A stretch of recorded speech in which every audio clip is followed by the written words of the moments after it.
Bismillahirrahmanirrahim. Assalamualaikum warahmatullahi wabarakatuh. Alhamdulillahi ala ihsani wa syukru lahu ala taufiqihi wa amtinani. Asyhadu an la ilaha illallah wahdahu la syarika lahu ta'ziman li sya'ni wa asyhadu anna Muhammadan abduhu wa rasuluhu da'ila ridwani.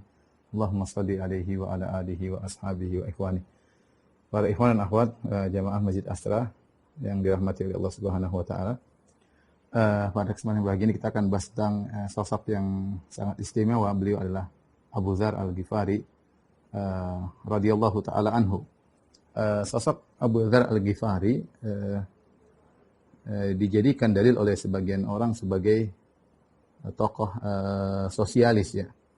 Karena nanti akan kita jelaskan insyaallah kalau ada waktu bahwasanya bagaimana Abu Dzar Al-Ghifari memiliki madhab yang berbeda dari para sahabat yang lain. Yang menurut beliau barang siapa yang memiliki harta kemudian lebih dari kecukupannya maka harus diinfakkan, tidak boleh disimpan. Beliau menganggap barang siapa yang menyimpan harta lebih daripada kecukupannya maka harta itu akan menjadi bencana baginya pada hari kiamat kala. Dan ini menyelisihi madhab para sahabat yang lain. Oleh karenanya beliau hidup dengan penuh kezuhudan yang luar biasa, penuh kezuhudan yang luar biasa, sehingga dipahami oleh sebagian orang bahwasanya tokoh sosialis adalah Abu Dzar Al-Ghifari, di mana dia memandang bahwasanya harta negara harus dibagi kepada seluruh kaum muslimin secara merata sebagaimana pemahaman sosialis yang berkembang ya, bertentangan dengan para sahabat yang lain ya. Namun itu adalah pendapat yang keliru ya, karena Abu Dzar menyelisih para sahabat yang lain dan dia punya mazhab sendiri dalam hal ini ya. Oleh karenanya ini bukanlah sesuatu yang diserukan oleh Islam, tapi ijtihad beliau radhiyallahu taala anhu, sebagaimana disebutkan oleh para salaf. Beliau mendapati hadis-hadis dari Nabi SAW di awal Islam tentang bagaimana hidup yang penuh dengan kezuhudan, dan beliau menganggap itu perkara yang wajib. Kemudian Nabi SAW memberi keringanan kepada para sahabat dan beliau tidak mendapati hadis-hadis tersebut, sehingga beliau berpegang pada hadis-hadis awal yang beliau dengar dari Nabi SAW. Demikian juga Abu Dzar Al-Ghifari radhiyallahu taala anhu juga dijadikan dalil tentang bentuk menentang, memberontak kepada pemerintah. Maka ditulis sebuah buku seperti ditulis oleh Qadri Al-Qal'aji yang judulnya Abu Dzar Awwalu Sa'irin, yaitu Abu Dzar adalah tokoh pertama kali yang memberontak atau menentang pemerintah, sehingga seakan-akan sikap menentang pemerintah adalah suatu yang dianjurkan, sebagaimana sikap Abu Dzar kepada Utsman bin Affan radhiyallahu taala anhum ajma'in. Tapi ini juga tidak benar karena dibangun di atas hadis-hadis yang dhaif. Nanti akan kita sebutkan hadis yang sahih bahwasanya Abu Dzar tidak demikian ya. Yang pertama tadi juga ada sebuah buku judulnya Abu Dzar Awwalul Ishtiraki, yaitu tokoh sosial pertama dalam Islam ya. Ini buku ditulis ya tentang salah paham tentang Abu Dzar radhiyallahu taala anhu. Demikian juga orang-orang Syiah menulis tentang sirah Abu Dzar. Mereka termasuk sahabat yang tidak dikafirkan oleh mereka adalah Abu Dzar ya, selain Ali bin Abi Thalib, kemudian Ammar bin Yasir, di antaranya Abu Dzar, ini Salman Al-Farisi ya. Empat orang ini ya. Ali bin Abi Thalib, di antaranya Ali bin Abi Thalib, selain Ali bin Abi Thalib maksudnya Ammar bin Yasir, Al-Miqdad, kemudian Abu Dzar ya, Ammar bin Yasir, Al-Miqdad, di antaranya juga Abu Dzar dan Salman Al-Farisi. Mereka meriwayatkan hadis-hadis yang dhaif, bahkan hadis-hadis palsu, di mana menurut mereka Abu Dzar mengingkari Utsman bin Affan yang melakukan dalam bahasa buruk mereka adalah mengumpulkan uang dan dibagi-bagikan di antara para pejabat dari Bani Umayyah, sehingga Abu Dzar kemudian marah, kemudian dia pun pergi meninggalkan kota Madinah menuju negeri Syam sambil membacakan firman Allah, "Wa basyiril ladzina kafaru bi'adzabin alim." Berilah kabar gembira atau berilah kabar gembira kepada orang-orang kafir dengan azab yang pedih. Seakan-akan Abu Dzar mengkafirkan Utsman bin Affan. Riwayat-riwayat seperti dijadikan pegangan oleh orang Syiah untuk mengkafirkan Utsman bin Affan radhiyallahu taala anhu. Namun ini semua tidak benar, karena ternyata hubungan Abu Dzar dengan Utsman baik ya. Kemudian tuduhan-tuduhan bahwasanya Utsman bin Affan mengusir Abu Dzar dari kota Madinah, kemudian suruh tinggal di Rabadah.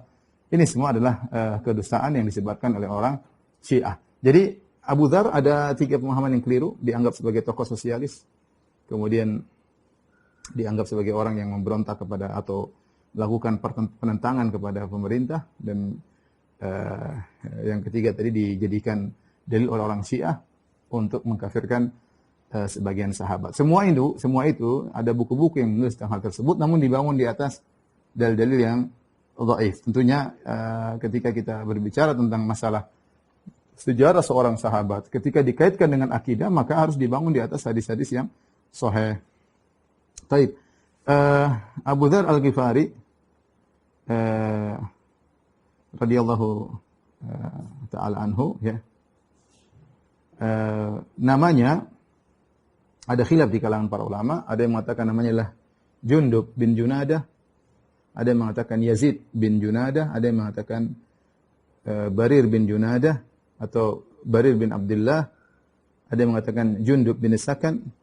Tapi yang terkenal adalah Jundub bin Junadah. Datang dalam sebagian riwayat Rasulullah SAW memanggil dengan nama Junaidib, tetapi riwayatnya dhaif.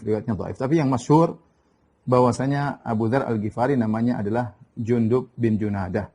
Adapun kunyah beliau adalah Abu Dzar. Sebagaimana disebutkan, beliau berasal dari kabilah Al-Ghifar. Kabilah Al-Ghifar adalah kabilah yang tinggal di antara kota Mekah dengan kota Madinah. Yang jadi masalah, kabilah Ghifar adalah kabilah yang dibenci oleh orang-orang Quraisy. Kenapa? Karena mereka menghalalkan Ashhurul Hurum. Jadi mereka tetap berani berperang meskipun di bulan-bulan haram. Padahal kita tahu bahwasanya di bulan-bulan haram tidak boleh melakukan peperangan, ya, tidak boleh melakukan peperangan, ya, yaitu Dzulqa'dah, Dzulhijjah, Muharram dan Rajab. Tetapi mereka melanggar, mereka tidak peduli, bahkan mereka dikenal sebagai kabilah yang suka merampok orang-orang penduduk Mekah yang ke Madinah atau penduduk Madinah yang ke Mekah, ya. Kabilah ini kurang disukai karena terkenal suka maling dan merampok para kafilah-kafilah dagang yang melewati areal mereka yang menuju Mekah atau menuju kota Madinah, ya. Oleh karenanya disebutkan dalam sebagian riwayat, diriwayatkan oleh Ibnu Sa'd dalam tabaqatnya, tapi melewati jalur Muhammad bin Umar Al-Waqidi yang dia adalah rawi yang dhaif. Dalam riwayat yang dhaif tersebut disebutkan bahwasanya Abu Dzar Al-Ghifari dahulu juga merampok sebagaimana kaumnya, sebagaimana kebiasaan kaumnya suka merampok, ya. Dia di sini dhaif, cuma memang kabilah Ghifar dikenal sebagai kabilah yang suka merampok. Disebutkan dalam riwayat yang lemah tersebut, Abu Dzar Al-Ghifari radhiyallahu taala anhu bahkan saking hebatnya dia berani merampok sendirian, kemudian merampok satu kafilah dagang, dia sendirian berhadapan dengan mereka. Kalau mereka sudah lihat Abu Dzar datang, maka dia seperti binatang buas yang mengerikan, ditakuti oleh orang-orang. Namun sekali lagi hadis tersebut hadis yang dhaif, meskipun dia berasal dari kabilah yang ma'ruf suka merampok, ya, yaitu kabilah Ghifar. Namun akhirnya Allah Subhanahu wa taala memberikan hidayah kepadanya untuk masuk Islam, ya. Karena ikhwan dan akhwat yang dirahmati Allah Subhanahu wa taala, bisa jadi seorang mungkin kita lihat dalam kondisi buruk, namun jika Allah kasih hidayah maka dia akan menuju jalan Allah Subhanahu wa taala. Siapapun dia, ya. Bisa jadi ada bekas perampok yang sadar, bisa jadi ada bekas penjahat yang sadar, atau ya banyak hal, bekas pezina yang sadar, bekas dukun yang sadar, ya. Tetapi Allah beri hidayah kepada mereka sehingga mereka kembali kepada jalan yang lurus. Di antaranya Abu Dzar Al-Ghifari radhiyallahu taala anhu, berdasarkan tadi riwayat yang disebutkan bahwasanya beliau dahulu merampok kemudian akhirnya diberi hidayah oleh Allah Subhanahu wa taala. Namun di antara keistimewaan Abu Dzar, beliau termasuk Al-Ahnaf. Al-Ahnaf itu orang-orang yang tidak pernah menyembah berhala. Ya, meskipun beliau dari kabilah Ghifar, namun beliau bebas, tidak mengikuti kebiasaan orang-orang Arab jahiliyah ketika itu. Dan kita tahu di zaman Nabi SAW, sebelum Nabi diangkat menjadi seorang Rasul, ada golongan-golongan Ahnaf. Di antaranya Nabi Muhammad SAW sendiri tidak pernah menyembah berhala. Di antaranya Abu Bakar As-Siddiq tidak pernah menyembah berhala. Di antaranya Abu Dzar Al-Ghifari tidak pernah menyembah berhala. Di antaranya Zaid bin Amr bin Naufal tidak pernah menyembah berhala. Di antaranya Qus bin Sa'idah tidak pernah menyembah berhala. Di antaranya Waraq bin Naufal tidak pernah menyembah berhala. Ini adalah orang disebut dengan Al-Ahnaf, ya. Mereka adalah orang-orang yang tinggal di zaman jahiliyah, di masa fatrah, tetapi mereka tidak pernah menyembah berhala. Mereka masih memiliki tauhid, sehingga mereka tidak menyembah berhala. Di antaranya Abu Dzar Al-Ghifari. Meskipun dia disebutkan dalam riwayat dia merampok, tetapi dia bertauhid dan tidak menyembah berhala. Ini di antara keistimewaan Abu Dzar Al-Ghifari. Adapun sifat fisiknya, maka disebutkan kana radhiyallahu anhu Adam, dhakhman jasiman kasal lihyah. Beliau adalah seorang yang berkulit asmar, itu bukan berkulit hitam tapi sangat menuju hitam. Kita dapati sebagian orang Arab, kalau kita lihat sekilas seperti orang Afrika, padahal tidak, ya. Mereka bukan orang Afrika, tapi memang kulit mereka menuju gelap, ya. Disebutkan Abu Dzar demikian kulitnya. Tapi sebagian teman-teman kita dari Yaman, ya, mereka bukan orang Afrika, tapi rambut mereka lurus, tapi kulit mereka benar-benar menuju warna gelap. Di antaranya adalah Abu Dzar Al-Ghifari, karena Adam, yaitu kulitnya menuju gelap, ya. Kemudian besar badannya, kasal lihya, itu jenggotnya sangat lebat. Sangat lebat. Al-Ahnaf bin Qais berkata, qadimtul Madinata, fadakhaltu masjidana, aku datang ke kota Madinah, aku pun masuk ke dalam masjid, fa bainama ana usalli, tatkala aku sedang salat, iddakhala rajulun tiwal Adam abyadur ra'si wal lihya. Tiba-tiba ada seorang laki tinggi, berkulit gelap, ya. Abyadur ra's, rambutnya putih semua, wal lihya, jenggotnya putih semua. Kemudian fattaba'tuhu, aku pun mengikutinya, faqultu man hadha? Ini siapa orang yang ketika berjalan menarik perhatian, sudah tua, kemudian rambutnya putih, terus tinggi, besar, kulit hitam.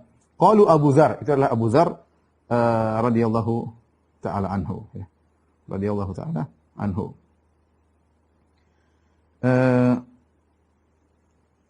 Abu Dzar radhiyallahu taala anhu, ya, memiliki banyak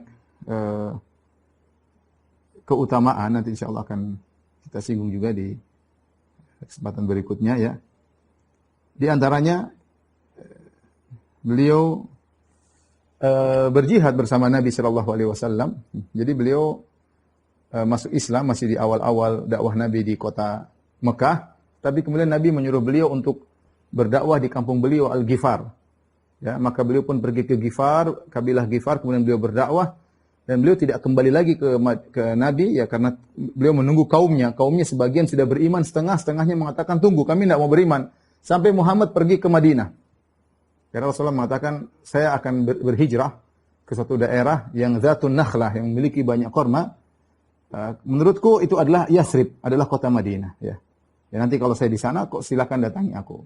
Kemudian Abu Dzar berdakwah kepada kaumnya dalam waktu yang lama. Sebagian beriman, sebagian tidak mau. Mereka mengatakan, kami beriman kalau Muhammad pergi ke kota Madinah. Dan akhirnya ketika Rasulullah sudah berhijrah, maka akhirnya sebagian lagi dari kabilah Ghifar akhirnya beriman, dan Abu Dzar berhijrah ke kota Madinah belakangan, ya.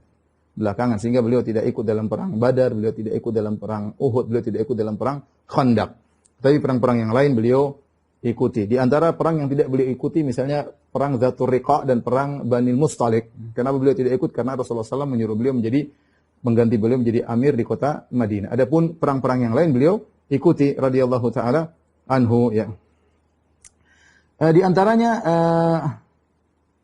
beliau ikut dalam perang Tabuk, ya. Kemudian beliau juga ikut dalam perang Hunain, ya. Bahkan beliau membawa bendera peperangan, ya. Dan demikian kata sebagian ulama, Abu Dzar Al-Ghifari seorang yang hebat, ya. Dahulu sendirian bisa, sebagian datang riwayat tadi saya sebutkan, bisa merampok banyak orang, maka kehebatan beliau digunakan untuk Islam, ya. Kehebatan beliau digunakan untuk Islam. Maka disebutkan ketika perang Khandaq, jadi semua sudah jalan, Abu Dzar terlambat. Orang-orang sudah sampai pada tujuan, Abu Dzar terlambat. Kenapa? Ontanya enggak mau jalan. Ontanya enggak mau jalan. Maka Abu Dzar radhiyallahu taala anhu membiarkan ontanya, dia ambil barang-barangnya, dia pikul, kemudian dia jalan kaki menuju Tabuk. Menuju Tabuk, ya, menunjukkan bagaimana beliau begitu sabar, ya, dalam menjalani hal-hal yang sulit. Apalagi perang Tabuk adalah perang yang sangat sulit ketika itu. Musim panas, jarak jauh sampai 700 km, kemudian musuhnya akan dihadapi Romawi yang sangat hebat ketika itu, dan Abu Dzar tidak mau ketinggalan ya. Sehingga ketika dia berjalan kemudian ontanya tidak bisa jalan, dia jalan kaki, angkat barang-barangnya dia pikul, kemudian dia berjalan melewati padang pasir untuk menuju kepada Nabi sallallahu alaihi wasallam ya. Sampai akhirnya ketika para sahabat sudah sampai, dari kejauhan ada kelihatan seorang berjalan di jalan dari kejauhan di sela-sela debu dan yang lainnya, maka Rasulullah SAW berkata, "Kun Abu Dzar." Itu Abu Dzar, itulah Abu Dzar. Sepertinya itu Abu Dzar. Falamma ta'ammalul qaum, tatkala mereka lihat, kata mereka, "Wallahi Abu Dzar, benar ya Rasulullah, itu adalah Abu Dzar." Kemudian Rasulullah SAW mengomentari dengan berkata, "Rahimallahu Abu Dzar, semoga Allah merahmati Abu Dzar, yamshi wahdahu, dia berjalan sendirian, wa yamutu wahdahu, dan dia akan meninggal sendirian, wa yub'atsu wahdahu, dan dia akan dibangkitkan sendirian." Dan ini menunjukkan bagaimana semangatnya Abu Dzar dalam berjihad bersama Nabi sallallahu alaihi wasallam. Tidak seperti sebagian kita, baru ada halangan sedikit berdakwah kayaknya gagal dakwahnya. Ada halangan sedikit tidak jadi ya. Ini sudah bayangkan berjalan di musim panas dalam waktu yang jauh, ontanya enggak jalan, pikul barang menuju kepada Nabi sallallahu alaihi wasallam. Adapun zuhud beliau, maka menakjubkan zuhud beliau. Tadi saya sudah sebutkan bahwasanya beliau punya madhab sendiri berbeda dengan para sahabat. Beliau menganggap bahwasanya semua harta yang berlebihan harus disedekahkan, diinfakkan, tidak boleh disimpan. Disimpan hukumnya haram. Semua harta yang disimpan akan menjadi bumerang bagi orang tersebut pada hari kiamat kelak. Ya, akan dipanaskan harta tersebut, kemudian dibakarkan kepada orang yang menyimpan harta tersebut pada hari kiamat kelak. Ya. Inilah mazhab Abu Dzar, nanti akan kita sebutkan belakangan. Dan ini di antara sebab menjadikan beliau sangat zuhud. Ya. Ya, dan zuhud beliau sangat luar biasa ya. Jadi beliau tinggal di Ar-Rabadzah. Di akhir hayat beliau tinggal di Ar-Rabadzah. Rabadzah itu terletak di sebelah timur kota Madinah, kira-kira 200 km. Kira-kira 200 km beliau tinggal di situ dan beliau tinggal di situ dan akhirnya meninggal di situ. Saya bacakan tentang sebagian zuhud beliau dari Abu Asma, annahu dakhala ala Abi Dzar bir-Rabadzah. Suatu hari Abu Asma menemui Abu Dzar, dan Abu Dzar sedang berada di Rabadzah. Wa indahu imra'atun sauda musya'thah. Dan di sisi beliau ada seorang wanita berkulit hitam ya. Apakah istrinya? Ya istrinya mungkin, musya'thah, rambut yang tidak atau mungkin budaknya yang rambutnya semrawut ya.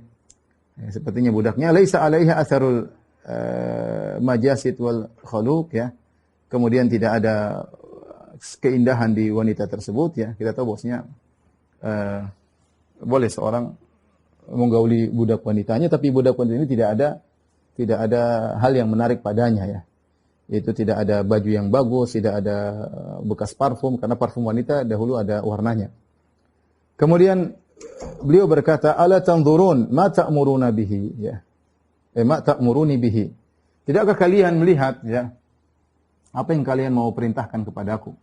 Ta'muruni an atiyal Iraq. Kalian mau saya pergi ke kota Irak ya, artinya mungkin jadi pejabat di sana ya.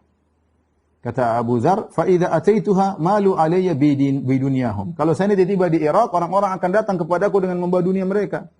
Wa inna khalili ahida ilayya. Sementara kekasihku Rasulullah SAW telah mengambil janji kepadaku atau telah mengingatkan kepadaku, anna duna jisri jahannam tariqan dha dahdin wa mazallah. Rasulullah telah ingatkan kepadaku bahwasanya di atas neraka ada sirat yang sangat mudah menggelincirkan ya, dan sangat mudah untuk menggoyangkan ya. Dahdin mazallah, yaitu licin dan mudah untuk menjatuhkan. Ya, artinya dia ingat sirat, dia tidak berani memiliki harta yang banyak. Kemudian beliau berkata, "Wa inna an na'tiya alaihi wa fi ahmalina iktidarun ahra an nanjua min an na'tiya alaihi wa nahnu mawaqir." Kita melewati jalan tersebut, sementara tidak banyak harta yang kita bawa, kita mampu untuk mengikulnya. Lebih baik daripada kita melewati jalan tersebut, sementara banyak harta yang kita bawa, bakalan kita jatuh dari jembatan tersebut. Ini yang buat beliau akhirnya tidak mau ya memiliki harta yang banyak, karena takut tidak bisa melewati sirat. Beliau merasa harta tersebut akan beliau pikul pada hari kiamat kelak ya. Kemudian juga suatu hari Abu Dzar melewati Abu Darda. Dua-dua sahabat Abu Dzar radhiyallahu anhu, Abu Darda radhiyallahu anhu. Wa qad bana maskanan.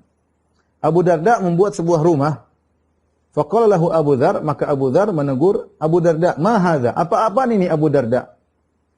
Tu'ammiru daran adzinallahu bi kharabiha." Kau membangun sebuah rumah yang telah Allah katakan akan hancur, ya. Ya. Percuma kau bangun rumah, nanti akan hancur, ya. Li an akuna ra'aituka tatamarragu fi adratin ahabbu ilayya min an akuna ra'aituka fi ma ra'aituka fi.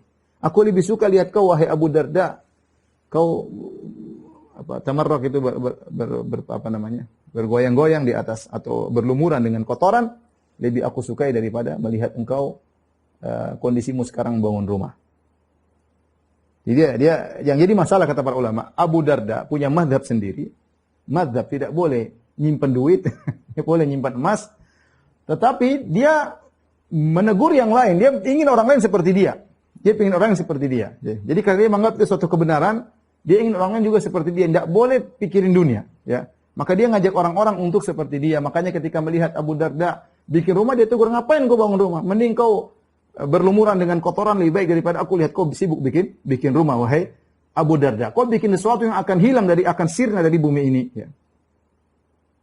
Demikian juga dari Salim bin Abil Ja'ad, dari ayahnya beliau berkata, Ba'atha Abu Darda ila Abi Dzar rasulan. Suatu hari Abu Darda mengirim utusan kepada Abu Dzar. Faja'a ar-rasul faqala li Abi Dzar. Maka utusan Abu Darda datang kepada Abu Dzar dan berkata, Inna akhaka Abu Darda yukri'uka salam. Wahai Abu Dzar, saya utusan Abu Darda, sungguhnya saudaramu Abu Darda mengirim salam buat engkau. Yaqulu laka. Abu Darda menasihatimu berkata, Ittaqillah wa haqqan nas. Wahai Abu Dzar, bertakwalah kepada Allah dan hati-hati jangan melanggar hak orang lain. Ya, jangan melanggar hak orang lain. Faqala Abu Dzar. Abu Dzar berkata, Mali walin nas, apa urusanku dengan urusan orang-orang? Wa qad taraktu lahum baydha'ahum wa safra'ahum. Apa urusanku? Aku telah meninggalkan mereka. Dia Abu Dzar dia senang hidup sendiri, makanya dia pergi tinggal di Rabadah. Rabadah sendiri jauh dari kota Madinah 200 km. Dia mengatakan, apa urusan manusia? Aku sudah tinggalkan mereka dengan perak mereka, dengan emas mereka. Kemudian dia berkata kepada sang utusan, Intalik ilal manzil, mari pergi ke rumahku. Fantalaqa ma'ahu, maka orang tersebut masuk ke rumah Abu Dzar. Fama dakhala baitahu, falamma dakhala baitu idza tu'aimun fi aba'atin laysa bil katsir wa qad intashara ba'dahu. Tiba-tiba masuk dalam rumah ada makanan sedikit, tidak banyak, sedikit. Agak amburadul ya. Wa qad intashara, sebagiannya sudah lepas makanan tersebut. Faja'ala Abu Dzar yaknisuhu wa yu'iduhu fil aba'ah. Tumpah dari tempatnya, maka Abu Dzar mulai di makanan tersebut dia pungut, dia gini-ginikan, terus dia masukkan lagi ke tempat untuk makan tersebut. Makan sedikit, tu'aim, makanya disebut sedikit. Tsumma qala, ya, inna min fiqhil mar'i rifquhu fi ma'ishatihi. Di antara fikih seorang adalah sederhana dalam kehidupannya. Tsumma ji'a bi tu'aim fa wudi'a baina yadayhi. Kemudian makanan tersebut dihadirkan di hadapan Abu Dzar, makanan sedikit. Maka dia berkata kepada sang utusan, "Kul, makan sama aku." Faja'ala ar-rajul yakrahu an yadha'a yadahu fi ta'am lima yara min qillatihi. Utusan tersebut dia enggak mau, terlalu sedikit, gimana mau makan? Dia mau taruh tangannya, dia enggak enak. Dia enggak mau makan, ya. Terlalu sedikit. Gimana makan sama Abu Dzar sementara makan buat satu orang enggak cukup? Abu Dzar tegaskan, "Dha' yadak, taruh tanganmu. Makan. Fa wallahi la ana bi kathratihi akhwafu minni bi qillatihi." Aku lebih takut makananku banyak daripada sedikit. Aku lebih takut makan banyak daripada sedikit. Ya. Fa ta'ima ar-rajul tsumma raja'a ila Abi Darda fa akhbarahu bima radda alaihi. Maka akhirnya orang tersebut, jadi Abu Dzar tetap mengundang dia makan meskipun makanan sedikit. Setelah dia habis makan, dia pulang ketemu dengan Abu Darda, utusan tersebut. Kemudian dia kabarkan bagaimana sikap Abu Dzar ketika disampaikan pesan dari Abu Darda. Ketika mendengar cerita tersebut, Abu Darda berkata, "Ma adhallatil khadra'u wa la aqallatil ghabra'u ala dhi lahjatin asdaq minka ya Abu Dzar." Sungguh tidak ada seorang pun di bawah kolong langit dan tidak ada seorang pun di atas muka bumi ini yang lebih jujur, lebih benar dari engkau wahai Abu Dzar.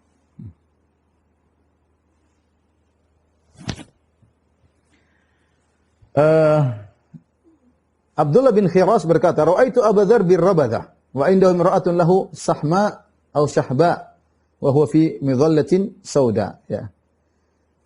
Aku melihat Abu Dzar di kota Rabadah dan di sisinya ada seorang wanita yang berkulit hitam, mungkin budaknya ya, yang menemani dia di situ. Wa huwa fi midhallatin sauda, dia sedang berada di semacam payung berwarna hitam atau apa, kemah berwarna hitam. Faqila lahu, maka dikatakan, ya Abu Dzar, law takhadhta imra'atan hiya arfa'u min hadhihi. Kenapa kau tidak cari perempuan lebih baik daripada perempuan hitam? Ngapain kau simpan perempuan seperti ini? Ya, masih Abu Dzar sahabat Nabi, kalau cari gampang ya. Maka Abu Dzar berkata, "Inni wallahi la an attakhidha imra'atan tad'uni ahabbu ilayya min an attakhidha imra'atan tarfa'in." Ya. Demi Allah aku lebih suka ya memiliki perempuan yang merendahkan aku daripada perempuan yang mengangkat dunia untukku ya. Perempuan yang bikin apa namanya? Buat aku akhirnya terikat dengan dunia ya. Subhanallah ya. Gitulah kehidupan Abu Dzar ya. Kemudian mereka berkata lagi, "Ya Abu Dzar, engkau seorang lelaki yang hampir seluruh anakmu meninggal dunia, anak laki-lakimu meninggal dunia seluruhnya." Ya, maka Abu Dzar berkata, artinya kau nikah lagi kan, ingin punya anak-anak, anakmu pada meninggal ya. Kata Abu Dzar, "Inna nahmadullah alladhi ya'khudhuhum minna fi daril fana wa yaddakhiru lana fi daril baqa." Kita memuji Allah Subhanahu wa taala, aku memuji Allah yang telah mengambil anak-anakku di dunia yang fana ini untuk menjadikan mereka sebagai simpananku ya di darul akhirat. Dan beliau duduk di atas sebuah qit'atil misah wal jawaliq, itu beliau duduk bukan di atas wisada atau di atas kursi atau di atas bantal, tapi beliau duduk ada semacam apa namanya panci atau semisalnya, dibalik kemudian dikasih kain kemudian duduk di atasnya. Itu tidak pantas duduk seperti itu ya, tapi seperti itu mungkin ada baskom atau semisalnya, diletakkan kain kemudian duduk di situ. Maka orang menegur, "Ya Abu Dzar, law ittakhadhta bisatan huwa alyanu min bisatika hada." Kenapa kau tidak mengambil yang lebih halus daripada ini, kain kasar ya, tempat duduk yang kasar. Abu Dzar berkata, "Allahumma ghufran." Ya Allah, aku mohon ampunanmu. Ya. Khudz ma utit. Ambillah ya apa yang kau kehendaki, ambil dariku ya Allah. Innama khuliqna lidarin laha na'mal wa ilaiha narji. Kita ini diciptakan bukan untuk di dunia, kata Abu Dzar. Kita diciptakan untuk akhirat, yang kita beramal sekarang untuk akhirat, dan kita akan kembali kepada akhirat tersebut. Inilah contoh, maksudnya bagaimana zuhudnya Abu Dzar radhiyallahu taala anhu. Dan dia uzur radhiyallahu anhu, bukan beliau zuhud bukan berarti beliau tidak ditawarkan harta. Beliau ditawarkan harta, beliau tidak mau ya. Beliau tidak mau. Bahkan ada yang menawarkan harta ya. Seorang laki datang kepada Abu Dzar kemudian menawarkan harta kepada Abu Dzar. Abu Dzar berkata, ya semua orang menghormati para sahabat Nabi. Sehingga mereka ada sahabat Nabi yang miskin, mereka mau kasih harta kepada sahabat Nabi. Maka Abu Dzar berkata, tidak perlu, saya nggak perlu ambil. Indana a'nuzun nahlibuha wa humurun tanquluna wa muharraratun takhdimuna wa fadlu aba'atin an kiswatina inni la akhafu an uhasab 'alal fadl. Dia berkata, saya nggak perlu dengan pemberianmu. Saya sudah punya kambing-kambing, saya bisa perah susunya. Saya punya himar-himar dongki yang bisa saya gunakan sebagai tunggangan. Saya punya istri atau wanita yang melayani saya, ya. Dan saya punya baju lebih daripada yang sedang saya pakai. Dan aku khawatir aku dihisab atas harta yang berlebihan milikku. Nggak usah. Saya nggak mau dihisab. Ya. Saya nggak mau dihisab. Bahkan ada seorang yang mendengar Abu Dzar hidup susah, maka dia mengirim kepada Abu Dzar 300 dinar. Ya. 1 dinar 4/4 gram emas. 1 dinar kalau dikonversi sekarang 4/4 gram emas. Berarti kalau 300 dinar ya paling tidak 1,2 kilogram ya lebih ya. Lebih. Ya 1 kilo lebih. Ya. Subhanallah. Abu Dzar tidak mengambil uang tersebut, harta tersebut. Dia berkata, "Ma wajada Abdullah man huwa ahwan alaihi minni?" Ya. Apakah dia tidak menemukan orang lain yang lebih miskin daripada saya? Cari yang lebih miskin, saya cukup ya. Sami'tu Rasulullah sallallahu alaihi wasallam yaqul, aku mendengar Rasulullah sallallahu bersabda, "Man sa'ala wa lahu arba'una dirhaman faqad alhaf." Ya. Ya, barang siapa yang meminta padahal dia punya uang 40 dirham, sungguh dia telah meminta tanpa hak. Ya, saya punya uang kok 40 dirham, tidak perlu. Maka dia tolak pemberian tersebut, mau dikasih 1 kilogram lebih, mungkin 1,5 kilogram emas, dia tolak ya. Inilah Abu Dzar radhiyallahu taala anhu ya. Suatu hari Atha bin Abi Marwan melihat beliau memakai kain ya, kemudian disarungkan, kemudian salat ya. Maka Atha bin Abi Marwan menegurnya. Beliau berkata, "Ya Abu Dzar, amalaka thawbun ghairu hadhihi namirah?" Ya. Wahai Abu Dzar, kau tidak punya baju selain ini? Saya lihat kau pakai ini, sarung ini terus ya. Qala law kana li ra'aituhu la ra'aitahu alayya. Kalau saya punya, kau kan lihat saya pakai selain ini. Faqala Atha fa inni ra'aitu alayka mundu ayyam thawbain. Beberapa hari yang lalu saya lihat kau pakai dua baju, kenapa cuma sekarang satu ya? Faqala ya ibn akhi a'taituhuma man huwa ahwaju ilaihima minni. Saya sudah kasih kepada orang yang lebih membutuhkan bajuku daripada aku. Maka Atha berkata, "Wallahi innaka la muhtajun ilaihima." Kau sendiri butuh kepada baju tersebut. Kenapa kau kasih orang? Faqala Abu Dzar, "Allahumma ghufran." Ya Allah, ampunilah aku. Innaka la mu'azzimud dunya. Kau ini pencinta dunia. Ditegur oleh Abu Dzar. "Alaysa tara alayya hadhil burda wa li ukhra lil masjid." Bukan kau tahu saya sudah punya kain ini, saya punya baju lain untuk ke masjid sudah. "Wali a'nuzun nahlibuha." Saya punya kambing-kambing untuk saya perah susunya, sudah selesai. "Wali ahmiratun nahtamilu 'alaiha miratana." Saya punya dongki-dongki atau keledai-keledai yang saya gunakan untuk mengangkut saya atau mengangkat makanan saya. "Wa indana man yakhdimuna." Dan ada orang yang bantu saya di rumah, sudah selesai. "Fa ayu ni'matin afdalu mimma nahnu fih." Nikmat apa lagi yang lebih baik daripada yang saya rasakan sekarang? Maksud saya Abu Dzar, dia ketika hidup susah bukan berarti dia mengeluh kepada Allah, tidak, dia bersyukur kepada Allah. Bukan dia mengeluh kenapa begini, dia sengaja ingin hidup seperti itu. Dan dia merasa bersyukur kepada Allah Subhanahu wa taala, mengatakan ngapain? Sudahlah, saya sudah cukup. Baju ada, baju ini ada, baju lagi buat ke masjid ada. Ya. Buat hari Jumat ada, saya punya ini ada, saya punya kambing ada, saya punya membantu ada, saya punya himar ada, sudah. Nikmat apa lagi yang lebih nikmat daripada ini, kata Abu Dzar. Ya. Oleh karenanya, coba kita renungkan kita apa yang lebih nikmat daripada kita? Rumah, mobil, kendaraan, makanan enak, jalan sudah gampang ya. Musim panas tinggal pakai AC ya. Kedinginan tinggal pakai selimut ya. Apalagi ya. Tidur bantal, 2 bantal, 3 bantal, selimut 2 lapis, Masya Allah tempat tidur, kasur ya. Apalagi yang nikmat yang masih kurang pada kita. Abu Dzar yang seperti itu bersyukur kepada Allah Subhanahu wa taala. Makanya saya kalau baca seperti ini, subhanallah, bagaimana para sahabat iman mereka sangat kuat, luar biasa. Sepertinya dong, ini kenyataan, ini hadis-hadis datang dalam riwayat yang sahih. Beginilah Abu Dzar pernah hidup sosok seperti, dan Nabi memuji dia nanti suatu saat. Artinya Nabi mengerti dia punya madzhab sendiri. Ya. Nanti kita sebut bagaimana Nabi SAW memuji Abu Dzar radhiyallahu taala anhu ya. Abu Dzar kenapa dia menolak dikasih harta padahal dia mau ya. Bahkan ada yang mengatakan kepada dia, "Ya Abu Dzar, ala tattakhidh dhai'atan kama ittakhadha fulan wa fulan." Kenapa kau tidak punya kerjaan misalnya apakah kebun atau apa urusan yang seperti si fulan sehingga kau bisa mendapatkan harta? Maka Abu Dzar mengatakan, "Amma asna'u bi an akuna amir." Kalau saya jadi amir terus saya mau ngapain? Kalau saya jadi amir saya mau ngapain? "Innama yakfini fi kulli yawmin syarbatu ma'in aw laban." Cukup saya setiap hari yang penting minum susu sudah selesai. Ya. Fil Jum'ah qafiz min qamah. Setiap pekan yang penting ada seukuran gandum, sudah cukup bagi saya. Yang buat Abu Dzar tidak mau memiliki harta yang banyak, dia takut dihisab. Ini sebab utama beliau takut dihisab. Tadi dia mengatakan, saya takut dihisab atas kelebihan harta yang saya miliki. Di antaranya disebutkan, saya takut melewati sirat sementara tanggungan harta yang saya miliki sangat banyak. Ya, kita tahu dalam hadis la tazulu qadama 'abdin hatta yaumil qiyamah hatta yus'alana arba'. Hadis yang masyhur bahwasanya 2 kaki seorang hamba tidak akan bergeser pada hari kiamat sampai ditanya tentang 4 perkara. Di antaranya an malihi min aina iktasaba wa fima anfaqah. Tentang harta yang dimana didapatkan, kemana dia habiskan, ya. Sehingga menurut Abu Dzar radhiyallahu ta'ala anhu, pertanyaan tentang harta yang dia miliki sudah cukup membuat dia terlambat masuk ke surga. Dia ini tidak mau terlambat masuk ke surga. Beliau pernah berkata dan beliau sering mengucapkan kata-kata ini. Dzu dirhamaini asyaddu hisaban yaumal qiyamati min dzid dirham. Yang memiliki 2 dirham lebih berat hisabnya daripada yang memiliki 1 dirham. 2 dirham berapa? Sedikit.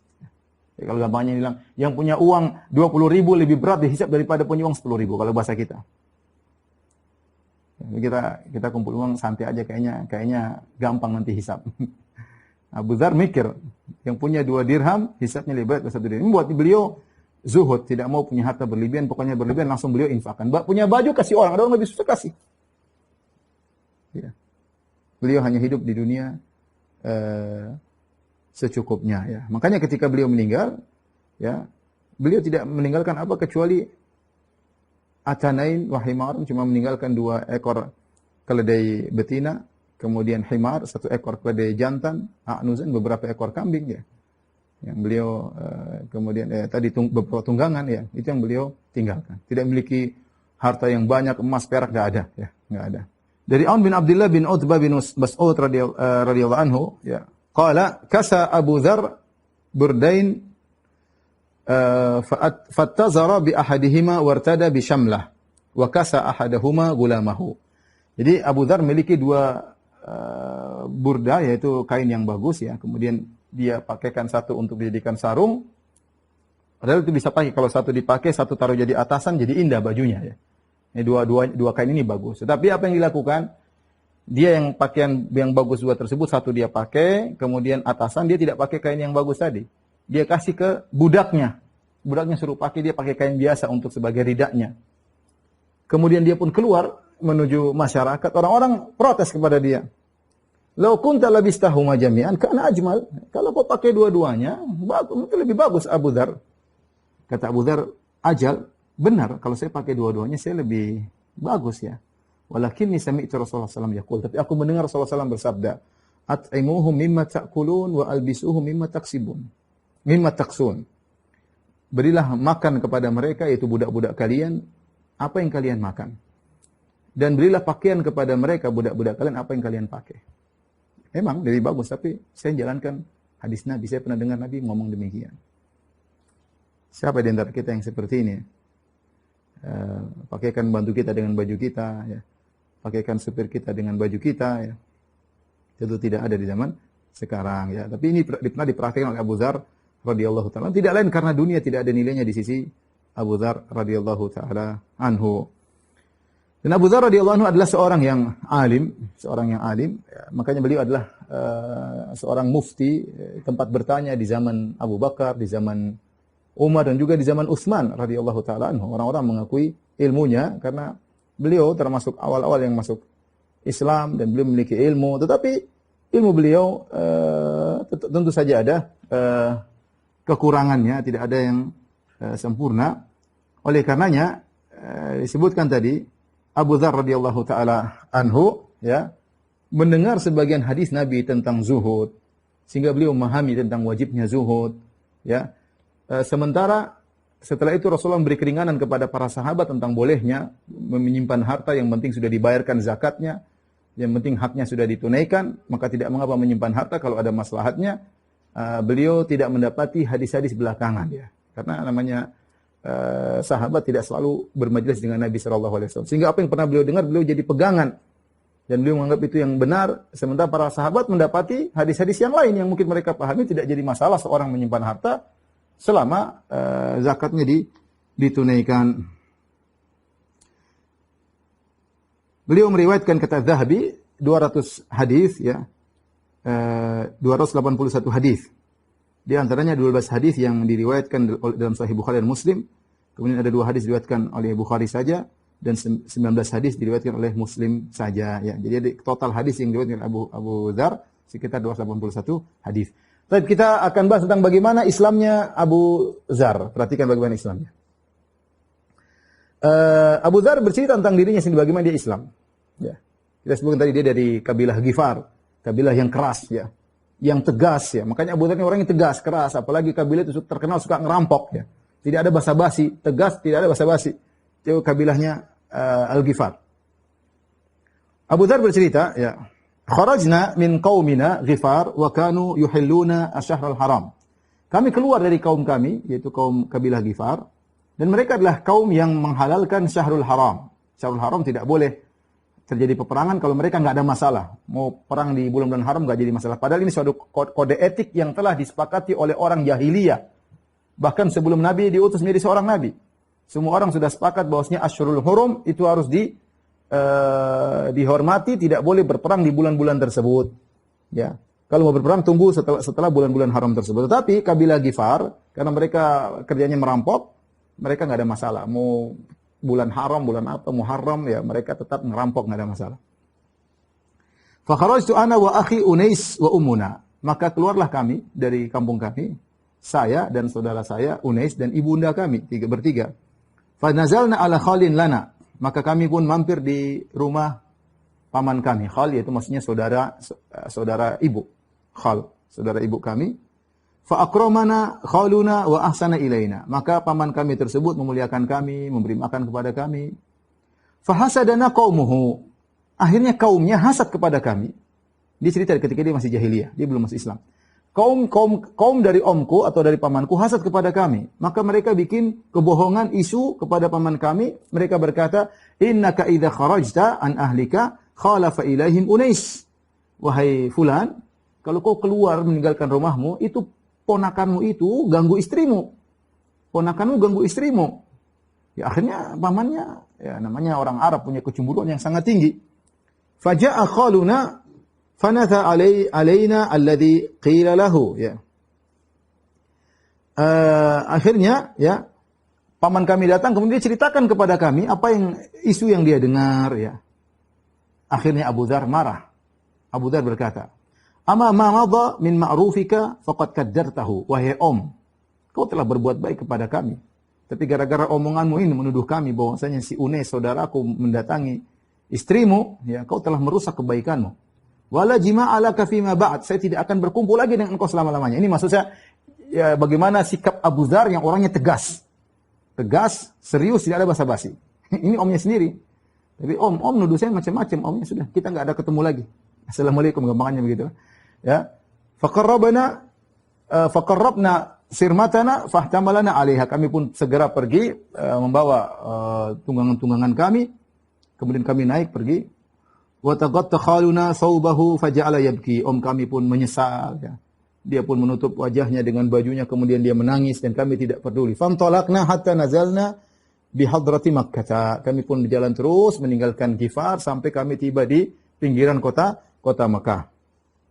Fanafara Unaisun an sirmatina wa an mithliha fa atayal kahin fa khayyara Unaisan fa atana Unaisun bi sirmatina wa mithliha ma'aha, ya. Maka saudaraku Unais, dia ketemu dengan salah seorang penduduk kota Mekah. Kemudian mereka beradu syair. Bayarannya apa? Bayarannya onta. Saya punya onta, kumpulan onta mungkin 2-3 ekor, kau punya 2-3 ekor onta, kita bertarung syair. Yang menang mana syairnya lebih bagus, ambil ontanya. Judi syair nih. Maka saudaraku Unais, dia orang yang pandai bersyair. Maka mereka berdua sepakat untuk bertarung dalam syair. Mereka berdua pun pergi ke seorang yang alim. Kemudian mereka memperdengarkan syair-syair mereka. Akhirnya orang alim ini berkata, yang lebih hebat syairnya Unais. Akhirnya itu onta-onta dibawa sama Unais, menang dalam lomba syair, ya. Akhirnya dibawa onta. Jadi orang Arab seperti itu, ya. Zaman jahiliyah. Abu Dzar bercerita dalam kisahnya ini bagaimana dia masuk Islam. Dia bercerita kepada Abdullah bin Samit, ya. Perawi hadis ini dia berkata, "Waqad shallaitu ya ibna akhi qabla an alqa Rasulullah sallallahu alaihi wasallam bi 3 sinin." Aku sebelum ketemu dengan Nabi, aku sudah sholat 3 tahun. Sudah sholat. Entah sholatnya seperti apa. Tadi saya katakan Abu Dzar Al-Ghifari termasuk Al-Ahnaf. Al-Ahnaf adalah orang-orang yang tidak melakukan kesyirikan. Dia masih lurus, ya. Bertauhid. Aku sudah sholat 3 tahun sebelum ketemu dengan Nabi SAW. Qala Allah, qultu fa aina tawajjah. Terus kau tuh sholat, kau menghadap kemana? Ya, dia belum masuk Islam.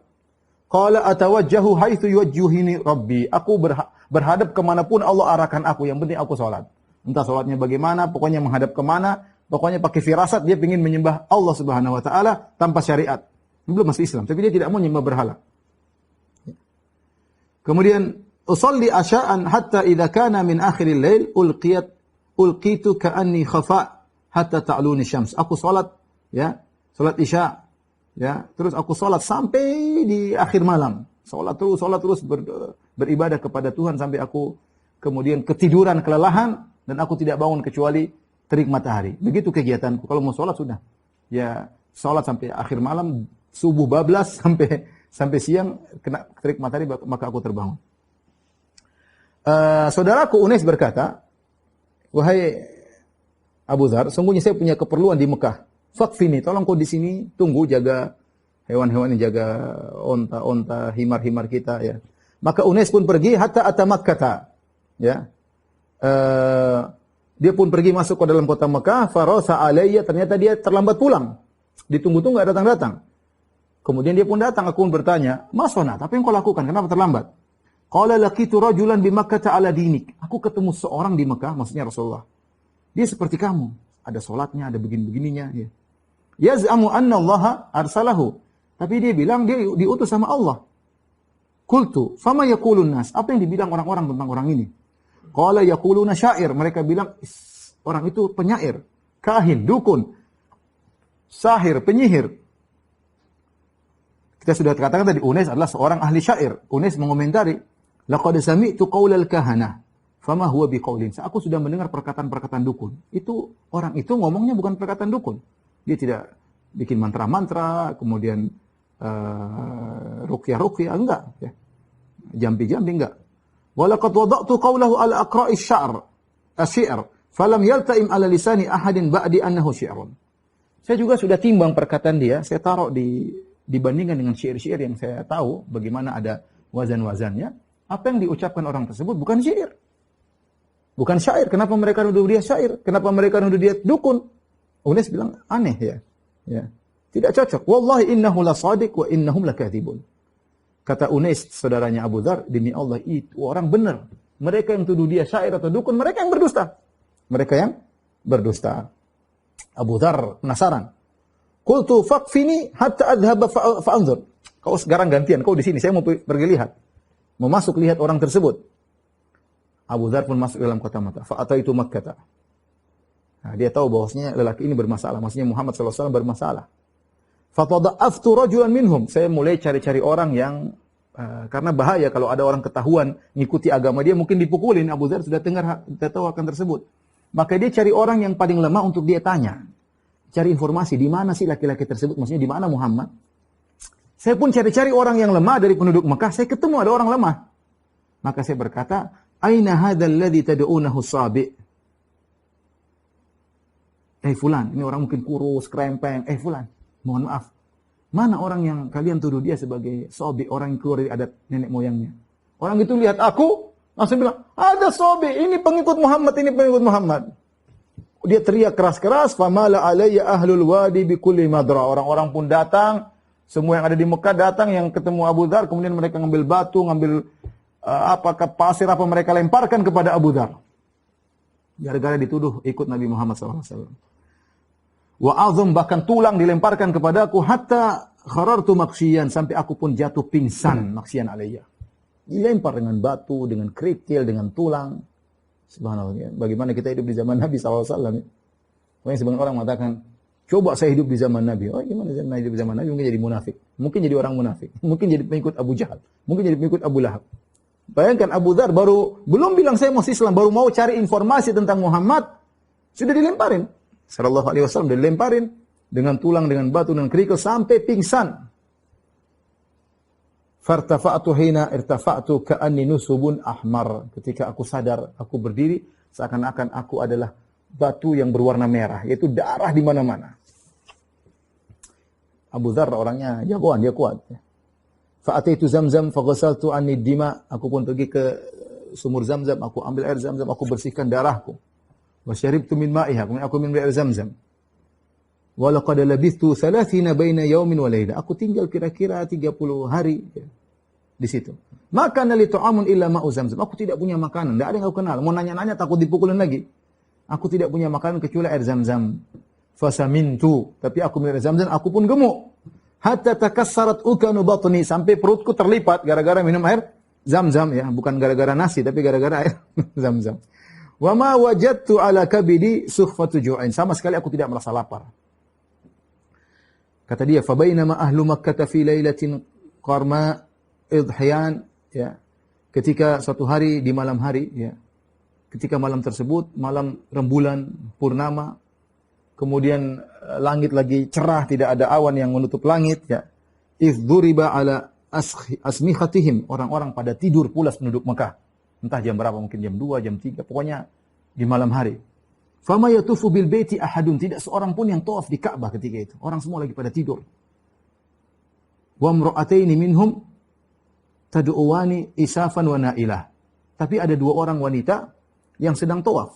Orang musyrik, wanita musyrik lagi tawaf. Dan mereka sedang berdoa kepada Isaf dan Na'ilah. Isaf dan Na'ilah adalah dua berhala yang ada di sekitar Ka'bah, yang mereka berasal dari kabilah Khuza atau kabilah Jurhum. Jauh setelah zaman Nabi Ismail, kemudian ada dua lelaki pemuda dan pemudi yang berzina di dalam Ka'bah, maka Allah rubah mereka menjadi patung. Satu namanya Isaf, laki-lakinya, wanita namanya Na'ilah. Allah rubah mereka menjadi patung. Lama-kelamaan patung ini yang merupakan dirubah gara-gara melakukan zina dalam Ka'bah, lama-lama disembah, lama-lama diibadahi. Berjalan dengan waktu, akhirnya dua patung ini, Isaf dan Na'ilah, yang dalam bentuk patung, disembah oleh orang-orang musyrikin Arab. Di antaranya dua wanita tersebut lagi tawaf di Ka'bah sambil mereka berdoa kepada Isaf dan Na'ilah, yaitu minta kepada Isaf dan Na'ilah. Dan Abu Dzar jengkel, dia bertauhid, dia tidak suka lihat berhala disembah. Dan dia tahu cerita tentang Isaf dan Na'ilah, dia tahu ya. Fa'atata alayya fi tawafihima. Maka mereka pun lagi tawaf. Mereka Abu Dzar lagi di situ di Ka'bah juga. Mereka lagi tawaf, mereka lewat Abu Dzar. Abu Dzar berkata kepada mereka berdua, "Ankiha ahadahuma al-ukhra." Kalian berdua, wanita kalian berdua, itu Isaf dan Na'ilah, suruh nikahin aja itu dua orang. Atau suruh taruh patung laki-lakinya sepatung perempuannya, suruh, bahasa kasarnya, dia bikin jengkel dua wanita tersebut. Itu kalian kan nyembah dua patung itu, patung laki-laki, pemuda dan pemudi. Sudah, itu dua patung suruh berhubungan, ya. Suruh bersetubuh, gampangannya demikian. Mereka kaget. Fama tanahata an qaulihim. Mereka terus berdoa. Ya Isaf, ya Na'ilah, ya Isaf, ya Na'ilah. Abu Dzar tambah jengkel, tidak berhenti. Abu Dzar tambah jengkel, dua orang sudah dibegituin, tetap saja tidak mau berhenti dari kesyirikan, tetap saja berdoa kepada dua patung tersebut. Ini bikin jengkel Abu Dzar. Mereka lewat lagi kedua kali, fakultu hunna mithlul khashabah ghairu anni la akni. Maka Abu Dzar ngomong perkataan lebih parah lagi, lebih jorok kalau bahasa kita. Dia bilang, aduh bahasanya bakal saya mau terjemahkan. Dia bilang gini, itu kemaluannya Isaf yang patung laki-laki seperti kayu. Wah, perempuan itu pada kaget. Pokoknya dia tidak ingin dua perempuan itu berdoa kepada Isaf dan Na'ilah, maka dia ngejek Tuhan mereka tuh, Tuhan kalian itu yang kau sembah, itu kemaluannya seperti kayu, ya. Fantala kata tuwal wilan, maka mereka berdua pergi meninggalkan tawaf sambil teriak-teriak. Ya, kemudian mereka berteriak, laukana hahuna ahadun min anfarin, kalau ada orang dari kita yang itu orang kurang ajar ya intinya. Tiba-tiba mereka berdua bertemu dengan Rasulullah SAW. Wa Abu Bakar dan Rasulullah lagi turun mau tawaf. Mereka Abu Bakar dan Rasulullah berkata, malukuma, ada apa kalian berdua?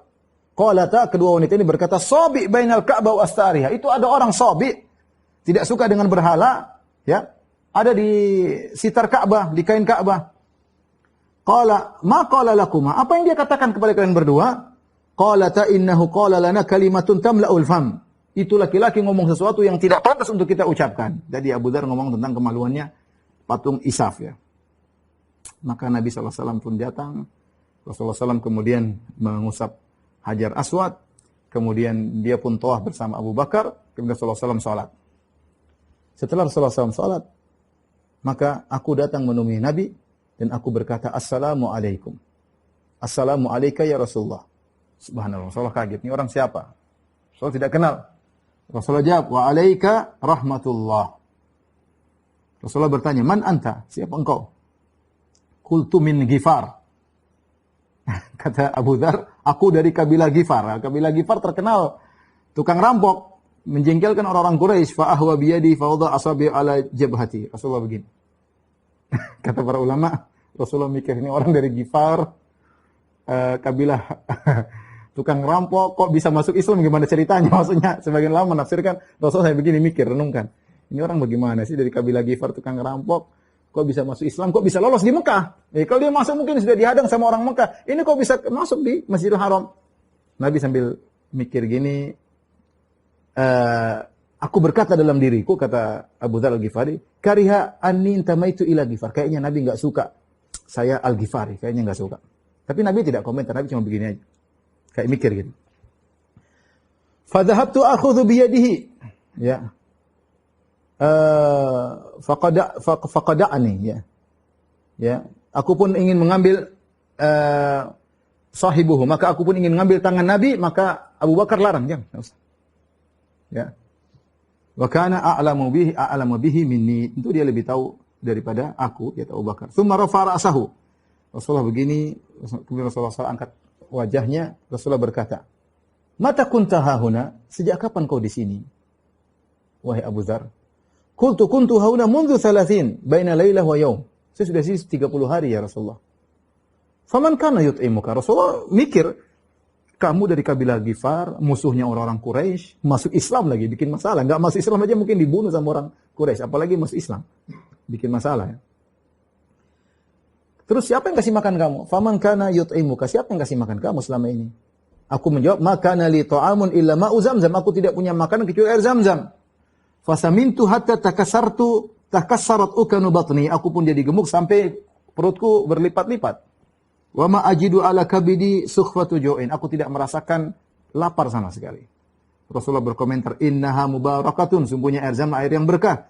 "Innaha ta'amu tu'min." Itu adalah makanan yang bisa mengenyangkan. Air Zamzam adalah makanan yang bisa mengenyangkan. Maka Abu Bakar berkata, "Ya Rasulullah, idzan li fi ta'amihi laila." Ya Rasulullah, izinkan aku untuk menjamu dia malam ini. Famtalaka Rasulullah SAW Abu Bakar wa amtalaktu ma'ahuma. Aku pun berjalan bersama Abu Bakar dan aku pun berjalan Rasulullah berjalan sama Abu Bakar dan aku mengikuti mereka berdua. Fafatha Abu Bakar baban faja'ala yaqbidu lana min zabibit Taif. Maka Abu Bakar pun membuka pintu, kemudian Abu Bakar memegangkan kepada kami zabib, yaitu anggur yang sudah dikeringkan ya dari Taif. Wa kana dzalika awwala ta'amin akaltuhu biha. Itu makanan pertama yang aku makan selama 30 hari ya. Ya. Tsumma ghabartu ma ghabart. Kemudian aku pun tinggal di situ ya. Kemudian aku datang kepada Rasulullah SAW. Ingin ikut kepada Nabi. Kata Nabi, "Inni qad wujihat li ardun zatu nakhilin, la uraha ila Yathrib." Aku telah ditampakkan kepadaku, aku diarahkan untuk pergi ke suatu kampung atau suatu kota yang situ banyak kormanya. Menurutku itu adalah kota Madinah. Fahal anta muballighun anni qaumaka? Maukah engkau Abu Dzar, kau pulang ke kaummu dan berdakwah di sana? Asallahu an yanfa'ahum bika wa ya'juraka fihim. Semoga Allah membuat engkau bermanfaat sehingga mereka dapat hidayah dan Allah akan berikan pahala kepada engkau. Abu Dzar kemudian pulang. Fa'ataitu Unaisan. Aku pun pulang ketemu saudaraku. Yang kelamaan 1 bulan lebih. Qala fama sana'ta? Saudaraku bertanya, apa yang kau lakukan? Qultu sana'tu anni qad aslamtu wa saddaqtu. Aku sudah masuk Islam dan aku membenarkan lelaki tersebut. Unais berkata, karena dia sudah tahu dengar tentang Nabi, dia berkata, "Ma bi raqbatun an dinik." Aku pun tidak membenci agamamu. Inni qad aslamtu wa saddaqtu. Aku pun masuk Islam bersama engkau wahai Abu Dzar dan aku membenarkan itu orang tersebut Muhammad. Fa ataina ummana, kami pun datang kepada ibunda kami dakwahi dia. Maka ibunda kami berkata, "Ma bi raqbatun an dinikum." Aku pun tidak benci dengan agama kalian berdua wahai putra-putraku. Fa inni qad aslamtu wa saddaqtu. Aku telah masuk Islam dan aku membenarkan itu orang Muhammad sallallahu alaihi wasallam. Fahtamalna, kami pun berjalan kembali ke kampung kami hatta ataina qaumana Ghifaran, sampai kami kembali ke kabilah Ghifar. Fa aslama nisfuhum, kami dakwahi mereka, 3 orang ini berdakwah, dia, saudaranya, ibunya, setengah dari kabilah Ghifar masuk Islam semuanya. Wa kana ya ummuhum Ima bin Rahdah al-Ghifari wa kana sayyiduhum. Mereka jadi ada imamnya namanya Ima bin Rahdah ya. Adapun sebagiannya berkata tidak mau masuk Islam nanti. Idza qadima Rasulullah sallallahu alaihi wasallam Madinah aslamna. Kalau Muhammad benar-benar pergi ke Madinah, kami baru masuk Islam. Akhirnya Abu Dzar nungguin mereka. Abu Dzar tidak pergi ke Rasulullah, nunggu mereka. Faqadima Rasulullah sallallahu al-Madinata fa aslama nisfuhumul baqi. Akhirnya Rasulullah sallallahu berhijrah ke kota Madinah, maka seluruh Ghifar akhirnya masuk Islam. Wa ja'at Aslam, datang lagi kabilah Aslam. Faqala ya Rasulullah ikhwatuna nuslimu ala alladhi aslamu alaihi. Kabilah Aslam, kabilah Ghifar ada hubungan saudara. Maka mereka berkata, "Ya Rasulullah, saudara-saudara kami dari Ghifar sudah masuk Islam, kami pun ingin masuk Islam bersama mereka." Fa aslamu, mereka pun masuk Islam gara-gara kabilah Ghifar masuk Islam. Maka Rasulullah SAW berkata, "Ghifar ghafarallahu laha." Kabilah Ghifar yang tukang merampok dan macam-macam, kata Nabi, "Ghifar, kabilah Ghifar, semoga Allah mengampuni mereka." Wa aslama, adapun kabilah Aslam, salamahullah, semoga Allah memberi keselamatan kepada mereka atau Allah memberi kedamaian kepada mereka. Ini menunjukkan bagaimana jasanya Abu Dzar Al-Ghifari ketika dia berdakwah yang masuk Islam. Bayangkan dua kabilah, kabilah Ghifar masuk Islam seluruhnya, kabilah Aslam juga masuk Islam seluruhnya gara-gara Abu Dzar radhiyallahu taala anhu. Dalam riwayat yang lain, ya, bagaimana kisah Islam Abu Dzar, ya.